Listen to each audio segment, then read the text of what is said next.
हक वाला एक्स मुस्लिम साहब, बोलिए। हाँ जी, मैं भी पहले मुसलमान था और आज अभी के डेट में, आज के दिन में मैं एक्स मुस्लिम हूँ। तो यही मैं जी, बताने के लिए आया था कि कैसे मैं एक्स मुस्लिम हुआ हूँ और क्या क्या मेरे साथ हुआ है। बताइए। अ, जैसे कि मेरा जो बचपन है वो मैं मदरसे की तालीम में नहीं ले पाया हूँ, क्योंकि मेरे यहाँ पे उधर खासतौर से अभी भी ज़्यादा लोग जो है पांचों वक्त की नमाजी नहीं है। खासतौर से लोग, ज़्यादा लोग जो है वो जुम्मे के दिन ही नमाज में जुटते हैं। हम्म। और दूसरी बात है कि वहाँ पर मदरसा वगैरह है नहीं। ओके। तो इसीलिए जो है मैं मदरसे की तालीम से थोड़ा महरूम हूँ। और हम्म। मैं दुनिया भी थोड़ा तालीम लिया हूँ। वहाँ पर हमारे गैर मुसलमान लोगों की थोड़ा क्रेज है।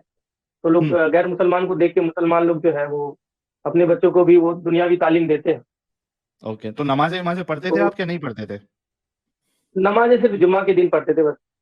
अच्छा, तो छुरे वीरे कुछ याद किए थे, अरबी अरबी सीखे हो, पढ़ना वढ़ना क्या नहीं सीखे हो? हाँ, वो थोड़ा थोड़ा तो थोड़ा सा मतलब बचपन में तो याद नहीं होता था जल्दी, ज्यादातर हम स्कूल में ही पढ़ते थे। लेकिन उसी हम्म। में थोड़ा थोड़ा याद करने के लिए, नमाज हमारा ठीक करने के लिए जो है जबरदस्ती नमाज में जमात में भेजा गया था। हम्म। तो कितने सूर्य आपने याद किए थे? अ, जो चार पांच जो सूरह है वो हमने याद किया था सुना दो दो तीन जरा हमें, कौन कौन से आपने सीखे नमाज हैं? के लिए। सबसे पहला तो औज़ु बिल्लाहि मिनश शैतानिर रजीम, बिस्मिल्लाहिर रहमानिर रहीम।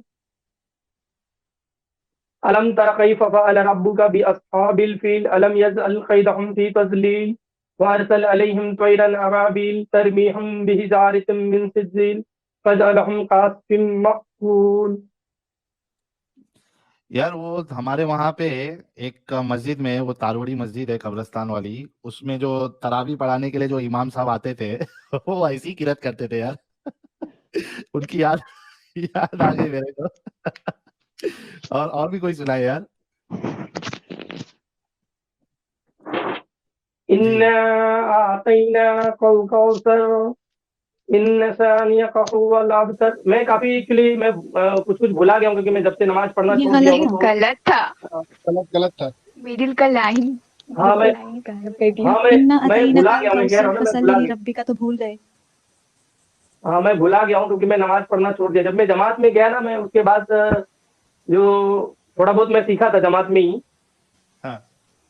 और उसी जमात में मैं 2014 में मैं जमात में जब गया था, तो उसके बाद वहाँ पे फलस्तीन में झगड़ा हुआ था यहूदियों के साथ में। तो उस बीच में बहुत सारा बाइकआउट सब निकला कि भाई यहूदियों के लिए बदुआ करो और उसके सामान का बाइकआउट करो। तो वो सब भी पर्चे हमने हाथ से बांटे उल्टे, सब बहुत सारा सब चीज किए।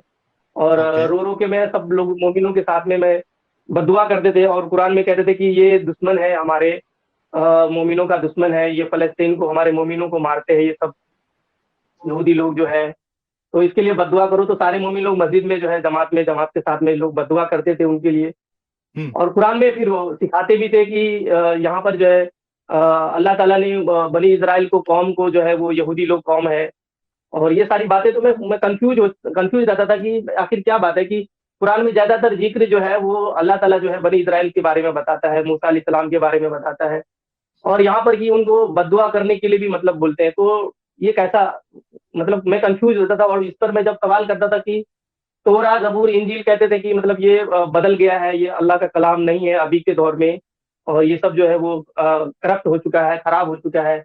और अभी सिर्फ जो है वो सिर्फ कुरान है जिसको हमें फॉलो करना है। अल्लाह के नबी सल्लल्लाहु अलैहि वसल्लम जो है और उनका जो तरीका है, जो दीन हदीस में जो तरीका बताया गया है, तो इस चीज को हमें फॉलो करना है। और सारी दुनिया में हमारा सबसे अच्छा जो नबी पाक सल्लल्लाहु अलैहि वसल्लम जो है आखिरी नबी है, और इन्हीं के तरीके पर जो है हम चलकर जन्नत में हम जा पाएंगे। और हमारा जो है अल्लाह हमसे खुश रहेगा जब हम अब नबी करीम सल्लल्लाहु अलैहि वसल्लम के तरीके पर चलेंगे और अल्लाह के हुक्म को हम मानेंगे।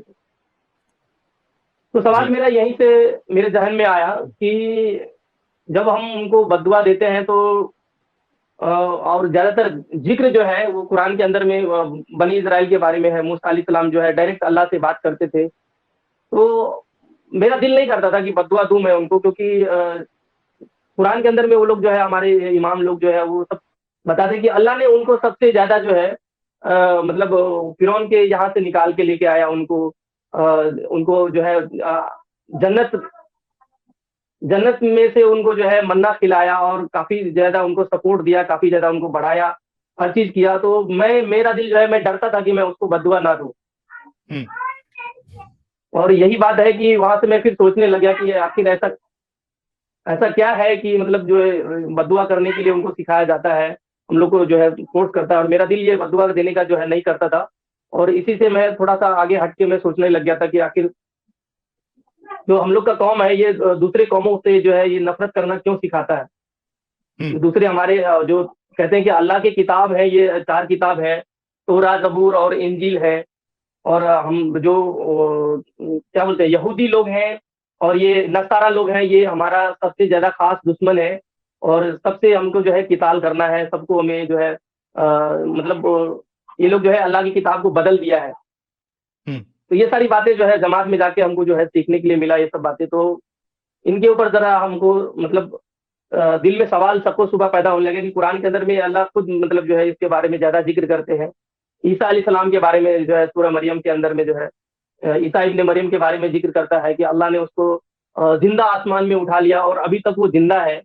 और हम्म। उसके कौमों को मतलब उनके कौम के लोगों को जो है कह रहा है कि मतलब बददुआ देने के लिए। तो ये सारी बातें जो है यहीं से मेरा सवाल उठा है। 2014 के बाद जैसे मैं 2 बार जमात में गया, चिल्ला लगा 2 बार में, तो अच्छा, यहीं से चिल्ला भी मेरा लगाया सवाल दो जो है बार? उठना शुरू। जी, 2 बार मैंने चिल्ला लगाया। ओके। चिल्ला लगाना यानी 40 दिन लगाना गाइस, ये देवबंदी अपना तबलीगी उसमें ये टर्म चलता है, 3 दिन चिल्ला और ये 4 महीना। तो चिल्ला लगाना मतलब 40 दिन की इन्होंने 2 बार जमात में ये अपना वक्त दे चुके हैं। जी आगे बोलिए। साहिल भाई मैं उसके निकलता बाद से हूँ। मैं जब जी एक मिनट। मैं चिल्ला के बाद से जब हकवाला मैं साहब, आया। हकवाला साहब एक मिनट। बंगाली एक्स मुस्लिम साहब, आपका बहुत बहुत शुक्रिया। आपके पास वक्त की कमी है क्योंकि आपको कल सुबह जल्दी वो अपने काम के लिए जाना है। तो बहुत बहुत शुक्रिया हमारी तरफ से और बहुत कॉन्ग्रेचुलेशन। और आपका चैनल जो है वो सारे लोग इसको सब्सक्राइब भी करेंगे, आपको सपोर्ट भी करेंगे। तो बेस्ट ऑफ लक हमारी तरफ से बंगाली भाई। आपका भी शुक्रिया, आपका भी शुक्रिया। जी बहुत शुक्रिया। जी हकवाला साहब, आप कंटिन्यू करिए। हाँ, तो चिल्ला के बाद से जब मैं आया तो काफी जो है मैं कंफ्यूज में रहता था। और सवाल मैं आगे करता था, मस्जिदों में जाके नमाज पढ़ता था। और 3 दिन की चिल्ला में मैं काफी जाता था जमात में, 3 दिन की जमात में। तो काफी ज्यादा मैं जब सवाल करता था तो बोलता था नहीं नहीं नहीं, सवाल नहीं करना है, सवाल नहीं करना है, ये दीन के अंदर में है ना, कोई सवाल अकल का कोई दखल नहीं है। हम्म। तो मुझे मेरा मुंह बंद करा दिया जाता था, सवाल करने से जो है ना रोक दिया जाता था। नहीं, सवाल नहीं करना है, बस सिर्फ जो है जब आप सवाल करोगे तो आप दीन से दाखिल मतलब बाहर हो जाओगे। तो आपको दीन में रहना है, इस्लाम के ईमान के अंदर में रहना, आपको काफिर नहीं बनना है।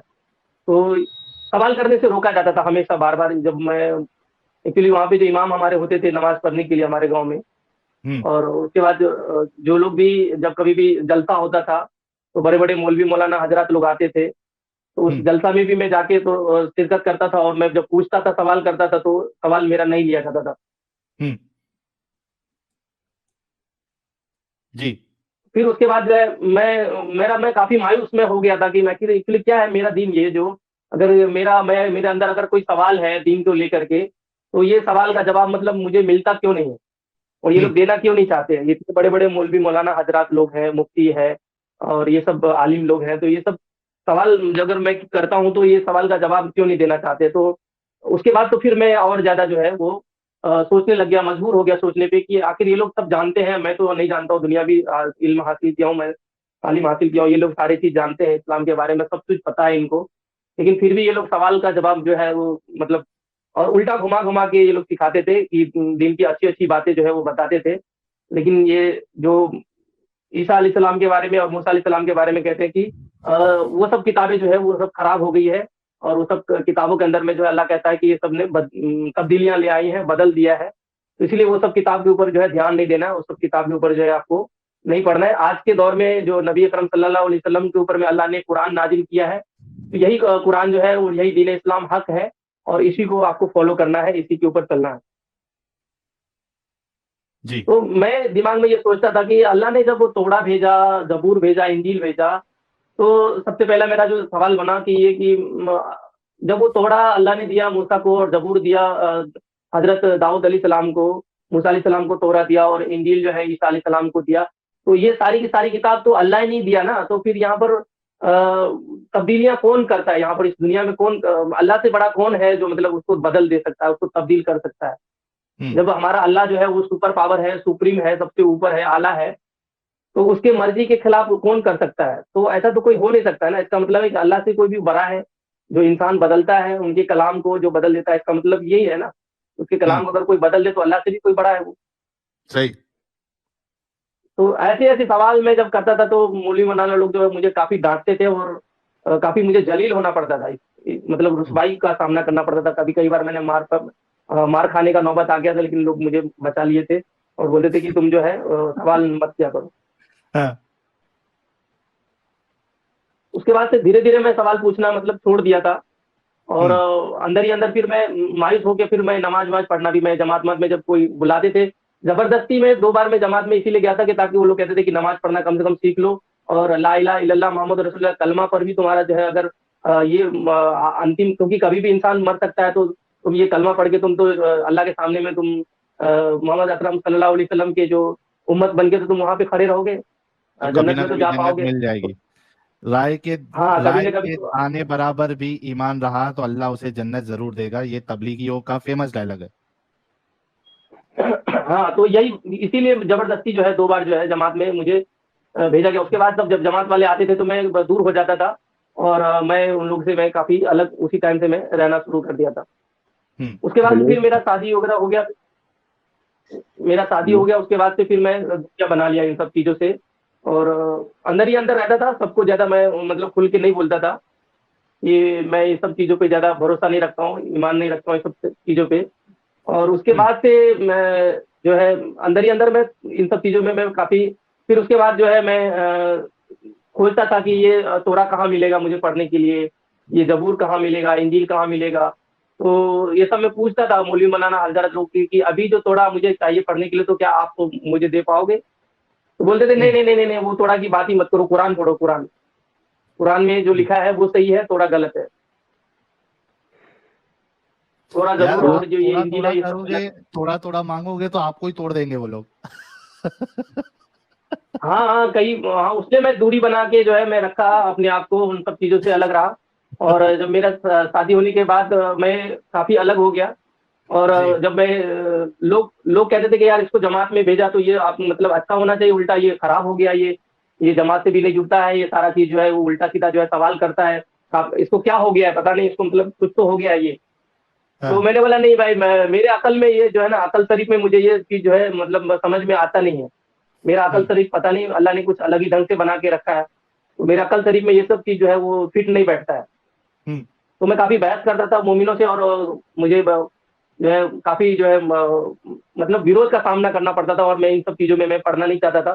तो इसीलिए लिहाजा मैं उन लोगों से ज्यादा मैं बात नहीं करता था और अपने आप को अलग रखता था। तो फाइनली आपने और इस्लाम कभी छोड़ा फिर? अ, दिल में तो वहीं पे मैंने मतलब सोचा कि भाई ये सब चीज सही नहीं है। उसके बाद फिर आगे जाके जब मैं हदीस उदीस सब जब मैं सुनने के लिए मुझे मिला, जब मैं हदीस के बारे में मैं जाना, तो काफी मुझे जो है वो बहुत खराब लगा कि वो माँ आयशा के बारे में इतनी अच्छी अच्छी बातें जो है बताया हमारे जो है मौलवी हजरात ने, कि वो पूरे उम्मत की माँ है और ये है वो है सारा चीज। लेकिन उनकी शादी की बार जब बात आई कि वो 6 साल की उम्र में उनका जब शादी हो गया, मतलब चाइल्ड मैरिज हो गया, तो काफी मुझे अजीब लगा कि जिस अकरम सल्लल्लाहु अलैहि वसल्लम का मोहम्मद सल्लल्लाहु अलैहि वसल्लम को पूरे दुनिया का बताया जाता है कि खालिक कायनात ने अल्लाह ने उनको आखिरी नबी के बना के भेजा, और वो पूरे दुनिया के लिए एक रोल मॉडल है, क्या बोलते हैं उसको, रोल मॉडल है। तो उन्हीं के नक्शे कदम पे सबको चलना है, और उसी के नक्शे कदम पर बेहतरीन चलने के बाद नमूना। लोगों को जो है, हाँ, बेहतरीन नमूना है, बेहतरीन उन्हीं के नक्शे कदम पर चलने के बाद जो है उनको जन्नत मिलेगा, और अल्लाह उनसे राजी हो जाएगा, खुश हो जाएगा, और उनको मगफिरत मिलेगी, गुनाहों से माफी मिलेगा, अल्लाह उनसे खुश होकर उनको गुनाहों को माफ कर देंगे। तो ये शादी की जब बातें जब मैं मेरे दिमाग में आया तो बोला यार ये क्या हो रहा है, मतलब ये चाइल्ड मैरिज हो रहा है, और हमारे इंडिया में तो अभी इस टाइम में अगर कोई ऐसा शादी करे तो लोग उसको जेल में डाल देगा। हम्म।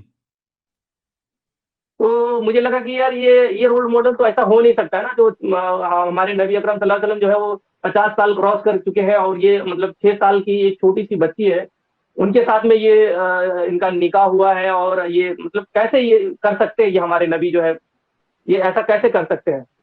और हम्म। इससे पहले जो है वो काफी अच्छी अच्छी बातें जो है नबी के बारे में बताया जाता था। तो बिल्कुल ही अलग लगता था कि मतलब एक टाइम में तो कुछ अलग सुनने के लिए मिलता है, दूसरे टाइम में कुछ और अलग सुनने के लिए मिलता है नबी के बारे में। फिर उसके बाद जो है वो मैं थोड़ा-सा हिंदी में कुरान फिर मैं लाया, और उसके बाद थोड़ा-सा जो फ़ज़ाइल अमाल है और ये मुंतखब अहादीस है, ये सब चीज़ जो मैं जमात में जब गया तो ये सब सारी किताबें मैं करीब-करीब मैं 4-5 हज़ार का मैंने किताब में खरीदा, और ये हिंदी में तब मैं एक्चुअली मैं उर्दू अरबी मुझे आती नहीं थी। तो पूरे घर में मेरा पड़ा रहता था और मैं इन सब चीज़ों को मैं पढ़ता था। तो ये सारी चीज़ें मैं धीरे-धीरे हदीस के बारे में जानना लगा, तो फिर और मुझे लगा कि यार ऐसा नहीं हो सकता था। उसके बाद फिर कुरान में मैं जब पढ़ा हिंदी की कुरान में कि काफ़िरों से अल्लाह जो है बहुत नफ़रत करता है, जो लेकिन मैं देखता हूँ कि हमारे इंडिया में जो है काफ़ी सारे जो है मुसलमान भी हैं और ज़्यादातर तादाद में जो है वो गैर मुसलमान हैं। तो अगर उससे नफ़रत करने की बात अगर अल्लाह कहता है कि तुम उससे दोस्ती ना करो उसके साथ, तो मेरा जिगरी जो स्कूल में सारे दोस्त रहते थे वो सब तो काफ़िर थे ही वहाँ पे, और उसके घर में आना-जाना हम लोग का सारा चीज़ लेन-देन चलता रहता था, तो कहते थे कि उससे नफ़रत मत करो। तो वो लोग जो है वो हमारे घर में भी आते थे खाना-वाना करने के लिए, हम लोग भी उसको देते थे, कोई अगर त्योहार ईद में अगर होता था तो सेवई वगैरह सब देते थे, और सारा चीज़ जब बकरीद में जब कटता था तो उन लोग के पास में भी हम लोग लेना-देना करते थे। लेकिन उल्टा तो बोलते कि ऐसा कि कुरान के अंदर लिखा है कि उनसे दोस्ती मत करो, ये सब बात मत करो, तो फिर मुझे और अजीब लगा कि ये अल्लाह कैसे कह रहा है कि पूरे दुनिया में इंसान वो भी है, इंसान मैं भी हूँ, फिर उससे दोस्ती क्यों नहीं करना है हमको? आखिर हमारे और उसके अंदर में क्या मतलब फ़र्क क्या है? हम भी इंसान हैं, वो भी इंसान है, तो अल्लाह तो सबसे प्यार करना चाहिए अल्लाह को। फिर उससे नफ़रत क्यों अल्लाह मोमिनों को, हमारे ईमान वालों को क्यों सिखाता है ये बात?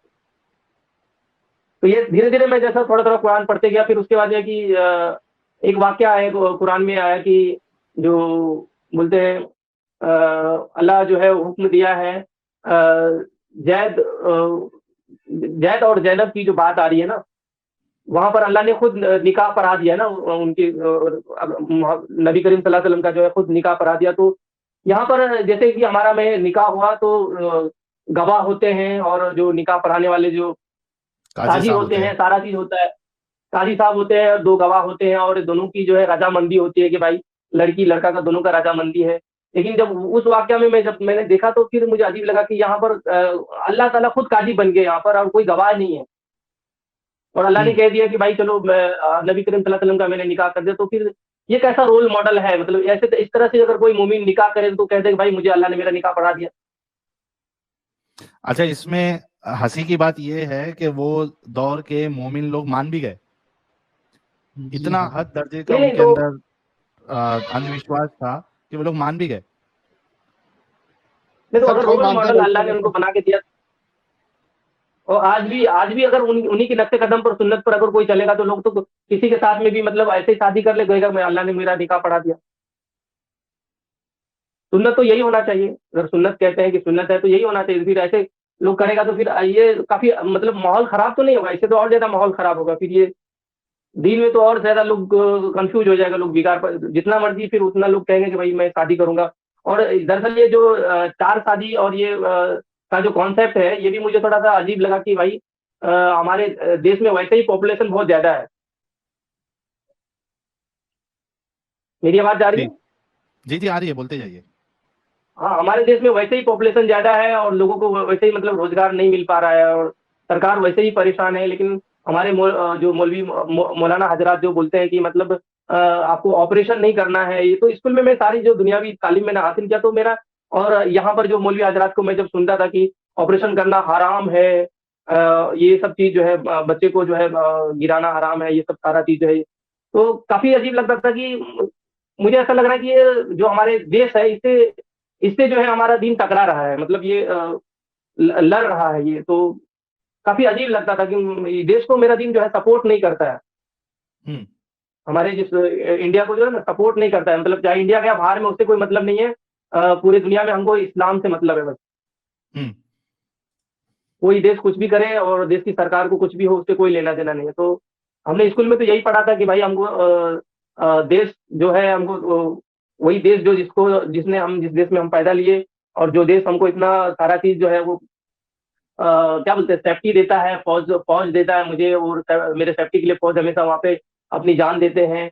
और उसके बाद जो है सरकारें हमारे लिए इतने सारे जो है वो सारी योजनाएँ लाते हैं, और जो हमारे गैर मुसलमान भाई हिंदू लोग हैं वो सारे के सारे जो है हमारे सरकार में हर जगह आज तक जो है मुसलमानों का तो हुकूमत हुआ नहीं। तो ये सारे के सारे जो कुर्बानियाँ तो हमारे गैर मुसलमान भाई देते हैं उनके लिए, जो है इस तरह से जो है बातें कही जाती है कि उनसे नफरत करो, उनसे मतलब दोस्ती ना करो, तो ये सारी चीज जो है बहुत सारे सवाल हैं जो एक साथ बोलना मेरे लिए संभव नहीं है। इसीलिए मैंने अपना चैनल बनाया कि मैं अपनी बातें पूरी जो है वो लोगों के सामने रख सकूं। और उसके बाद फाइनली मैंने जब एक्स मुस्लिम बनने का जब मेरा जो इरादा हुआ कि सारे एक्स मुस्लिम जो सचवाला भाई हैं और आपका साहिल समीर जो भी एक्स मुस्लिम दारा सिखो जो है वो इमरोज भाई है, सबका मैंने जब मैं थोड़ा सा सुनने लगा तो मुझे ऐसा लगा कि चलो भाई अब तो मुझे ऐसा मैं अकेला नहीं हूँ अपने लिए, ताकि मैं मेरे साथ में कोई ऐसा आदमी जुड़ने वाला हो सके जिसके साथ मैं अपनी बातें शेयर करूं।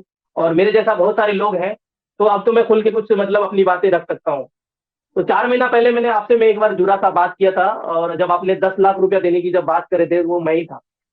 अच्छा। 1 महीने का वक्त जो आपने दिया था ना, तो वो बात लेके मैं काफी मौलवी हजरात लोगों के पास में गया, तो वो काफी मुझे वो वहां से मारा उन्होंने मुझे, और ऐसे इस तरह से कहा कि वो 10 लाख रुपया आपको मिलेगा और मैं आपको दूंगा, मैं गारंटी देता हूँ। तो आप ये बताओ कि अल्लाह ने जो है जमीन को और ये सब चीज को जो बुलाता है, ये कैसे मतलब किया? वो बुलाने वाली जो आप बात जो किए थे ना, जमीन आसमान को जो बुलाया, जी, तो कैसे वो बात करते हैं। बोला आपको 10 लाख, हाँ 10 लाख रुपया आपको देंगे, हम देंगे। तो वो फिर उन्होंने फिर मुझे बहुत मारा वहां पर, और उसके बाद सच्ची फिर का मैं मारा? भागा वहां। जी जी जी।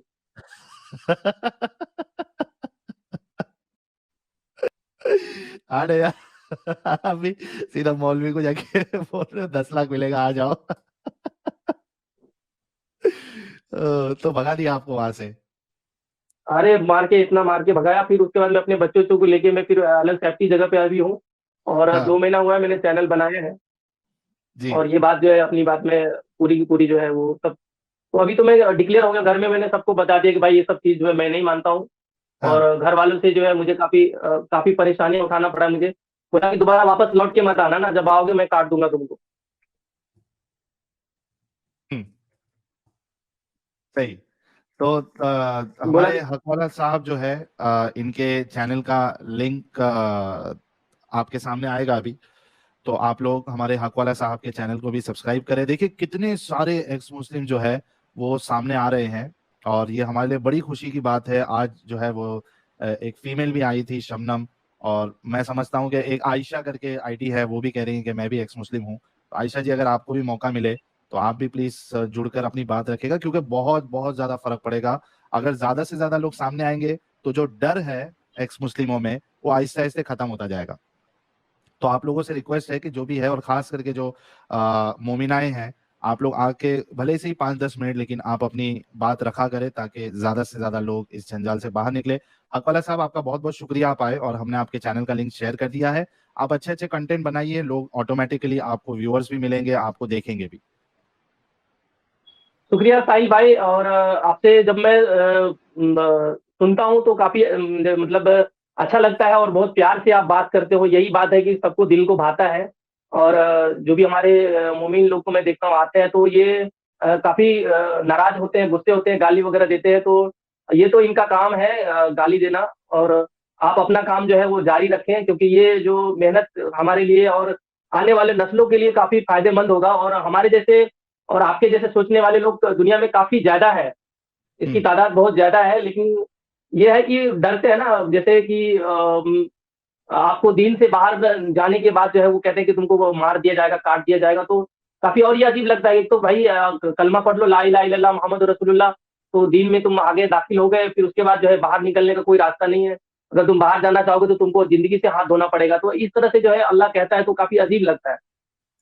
इस तरह से जो हमारा दीन इस्लाम कहता है, तो काफी अजीब लगता है कि ये कैसा मतलब ये दीन है, कैसा ये रोशनी है, जिसमें से जो है आप अंदर तो जा सकते हो लेकिन वो निकल नहीं सकते हो आप। बिल्कुल बिल्कुल। चलिए हकवाला साहब, बहुत बहुत शुक्रिया, आप जुड़े और आपने अपनी बात रखी।